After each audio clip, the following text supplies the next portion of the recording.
Welcome to DSO Live from Orchestra Hall. I'm your host, Delisi, and this is the first concert of the DSO French Festival, so I'm very excited that we're getting this underway today. And if you want to find out more about the program, you can simply go to dso.org/FrenchFest, and you'll be able to see the entire program and the show and the performances that are coming up soon.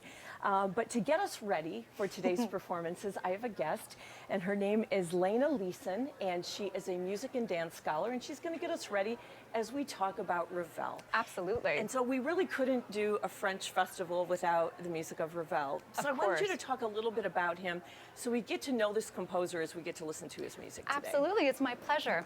Ravel is unique because although he is a French composer, he has this fairly diverse background. His mother is from the Basque region between France and Spain, and his father was actually born in Switzerland, just about 11 miles from the border of France. So he has this diverse national background, and I think that reflects in the stylistic plurality of his music as well. He's influenced by classic French composers like Rameau and Couperin, early 20th century innovators like Fauré and Satie, but you'll also hear sort of traces of the music of Chopin, of Liszt, of Borodin and the Mighty Five and Stravinsky. And I think that is one of those things that we so love about hearing Ravel in the concert hall, is the way that he reflects this wide diversity of musical styles. Well, let's talk about one of the pieces that we're going to hear today, and that is the Piano Concerto and G. And that is something that is going to be wonderful to hear in this beautiful space. And Absolutely. talk about his thinking and what was happening when he was getting ready, when he was writing this concerto. Absolutely. The Piano Concerto in G is special because it was actually written simultaneously with Ravel's other piano concerto, the Piano Concerto for the left hand alone. Which will also be performed Which we'll today. also be hearing this afternoon. Yeah, this morning, excuse me. Yes. So Ravel was composing these simultaneously, and despite that, they are so vastly different in style. The Piano Concerto in G was written for Marguerite Long, who was a friend of Ravel's and one of his frequent interpreters. And when she first encountered it, she was speaking specifically about the middle movement, which is flowing and lyrical. She remarked about how beautiful and effortless it seemed. And Ravel actually confessed to her that he had written it bar by bar by bar, with the Mozart clarinet quintet by his side. So there's this sense of effortlessness that I think we hear in Ravel's music that belies the tremendous effort that was really required for him to create it.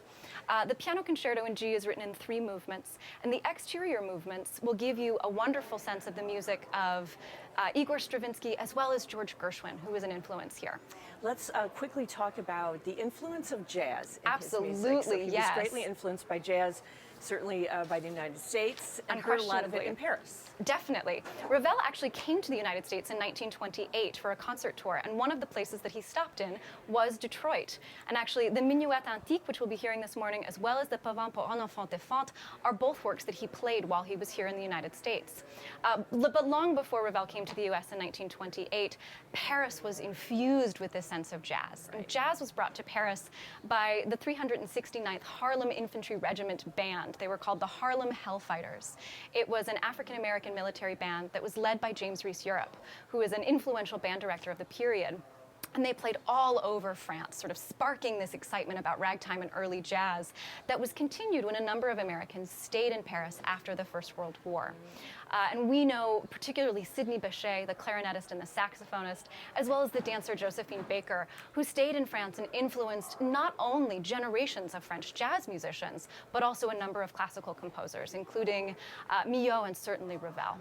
So let's talk about these shorter pieces that we're going to hear at the top of the program today. Absolutely. Can you tell us a little bit about those, because those are the things we're going to hear first. They are the things we'll hear first. What's so special about Ravel is, although both of these works were written while he was still at the conservatoire, still a student, they reflect so much of what we think of as the mature composer. Right.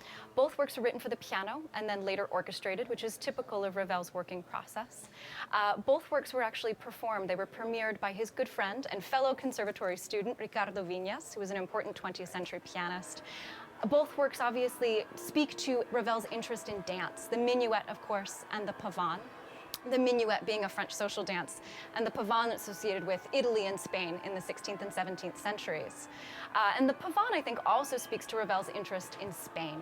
When he talks about the pavane, he clarifies that it's not written for any particular dead princess, Right. but he evokes the imagery of Diego Velázquez, speaking to that notion of Spain as a musical interest, but also as a visual and sort of emotional interest in the works of Ravel, which certainly we hear in other compositions like Bolero.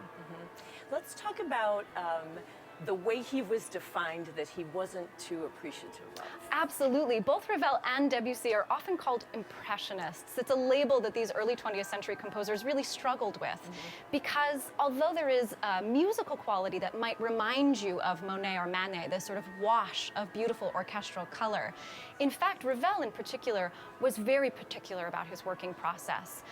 And I think that Ravel really speaks to a kind of carefulness in his working out process of his musical ideas that is quite distinct from what the Impressionists were doing technically.